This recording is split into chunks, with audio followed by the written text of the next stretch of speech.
Rice की कहानी, गुर्बत से दुनिया की सबसे लग्जरी गाड़ी तक, रोल्स रॉयस दुनिया की सबसे परताइश गाड़ियां बनाती है। दुनिया के अमीर तरीन लोग इस गाड़ी के मालिक बनने का ख्वाब देखते हैं, लेकिन हैरत की बात यह है कि इस शानदार कंपनी की बुनियाद एक ऐसे लड़के ने रखी थी जिसका बचपन गुर्बत और चाइल्ड लेबर में गुजरा। कहानी शुरू होती है 1873 में, जब हेनरी राइस इंग्लैंड के एक छोटे से गांव में पैदा हुआ। जब वो सिर्फ 4 साल का था तो उसके वालिद का कारोबार तबाह हो गया और पूरा खानदान सड़क पर आ गया। फिर जब वो 9 साल का हुआ तो उसके वालिद का इंतकाल हो गया, जिसके बाद उसकी माँ ने नौकरियां शुरू की और हेनरी ने अखबार बेचना शुरू किया। लेकिन जब वो 14 साल का हुआ तो उसकी खाला ने उसमें कुछ खास देखा। उन्होंने उसे ग्रेट नॉर्थर्न रेलवे कंपनी में बतौर अप्रेंटिस भर्ती करा दिया।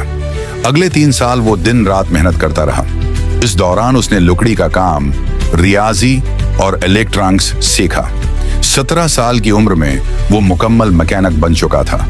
31 साल की उम्र में वो मैक्सिम वेस्टर्न कंपनी में इंजीनियर बन गया।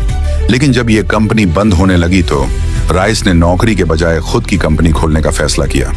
उसने 20 पाउंड की बचत से मैनचेस्टर में IFH राइस एंड कंपनी की बुनियाद रखी, जिसमें उसके दोस्त एरनस्ट क्लियरमेंट ने उसका साथ दिया। शुरू में वो सलाई मशीनें ठीक करने और इलेक्ट्रिक फटंग्स जैसे छोटे काम करता रहा, लेकिन फिर उसने खुद कलिम्पस, बल्ब होल्डर्स और डोर बेल्स बनाने शुरू किए। 250,000 पाउंड से ज्यादा हो चुकी है थी। लेकिन 1901 में जब जर्मन और अमेरिकी कंपनियां इंग्लैंड के इलेक्ट्रॉनिक मार्केट में आए तो मुकाबला बढ़ गया और राइस का कारोबार गिरने लगा। ज़हनी और जिस्मानी सेहत भी खराब होने लगी। डॉक्टर ने मशूरा दिया कि ताज़ा हुआ में वक्त गुजारे। उसके लिए उसने एक फ्रांसीसी कार डिकोविल खरीदी, जो कि बहुत खराब निकली। उसने कार को बेहतर बनाया और आखिरकार नई कार डिजाइन कर दी। ये कार डिकोविल से कहीं बेहतर थी। यहाँ से राइस ने अपनी गाड़ियां बनानी शुरू कर दी। 1904 में उसने पहली 10 हार्स पावर कार बनाई, जो 50 किलोमीटर बगैर किसी मसले के चल गई। इसी दौरान हमेशा के लिए उसकी मुलाकात चार्ल्स रोल्स से हुई, जो खुद एक शौकिया कार रीसर और कार डीलर था। रोल्स ने कहा कि राइस दुनिया का सबसे अजीम इंजीनियर है, और यूं रोल्स रॉयस का आगाज हुआ। 1906 में रोल्स रॉयस लिमिटेड बनाई गई और जल्द ही उनकी स्लोअर घूस्ट कार आई, जो निहायत खामोश, हमवार और लग्जरी थी। इस कार ने 24,000 किलोमीटर की टेस्ट ड्राइव बगैर किसी खराबी के मुकम्मल की और उसे दुनिया की बेहतरीन कार कहा गया। कार के बोंड पर एक खास मुजस्मा रखा गया, स्पिरिट ऑफ एक्सटेसी, जो वकार, आजादी और रफ्तार की अलामत थी। 1910 में चार्ल्स रोल्स हवाई जहाज के हादसे में जान बेहक हो गया और 1911 में हेनरी राइस को आंतों के कैंसर की तशखीस हुई। डॉक्टरों ने कहा कि वो सिर्फ 3 माह जिएगा, लेकिन वो मुकम्मल तौर पर सेहतयाब हो गया और फिर से अपनी कारों की बेहतरी में लग गया। पहली जंग अजीम 1914 ने सब कुछ बदल दिया। मईशत तबाह हो गई, रोल्स रॉयस को नुकसान हुआ, लेकिन राइस ने मौका पहचाना। उसने अपनी सलौर घोस्ट कार को जंगी बख्तरबंद गाड़ी में बदल दिया।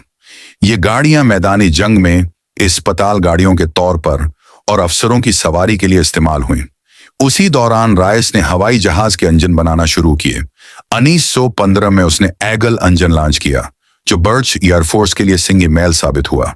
बाद में हाक, फाल्कन और कॉन्डोर इंजन्स भी बनाए। इन इंजन्स की बदौलत बरतानिया को जंग में फजाई बढ़तरी हासिल हुई। जंग के बाद राइस ने एक सिस्ती कार 22 लॉन्च की, लेकिन वो कामयाब ना हो सकी। 1925 में उन्होंने फैंटम मुतारफ कराई, जो बड़ी कामयाब साबित हुई। फिर फैंटम 2 भी आया और 1931 में रोल्स रॉयस ने बेंटली कंपनी को खरीद लिया। 1933 में हेनरी राइस का इंतकाल हुआ। उसके बाद रोल्स रॉयस ने कई नशीब व फराज देखे, कभी कामयाब कारें तो कभी माली बहरान। 1400 की दहाई में कंपनी 2 हिस्सों में बंट गई। एक हिस्सा गाड़ियां और दूसरा हवाई इंजन बनाने लगा। आज रोल्स रॉयस भी AMY के जेर मिल्कियत है, लेकिन उसका वकार और लग्जरी आज भी जिंदा है। रोल्स रॉयस एक शाहकार है जो कमाल, वकार और ख्वाबों की अलामत है।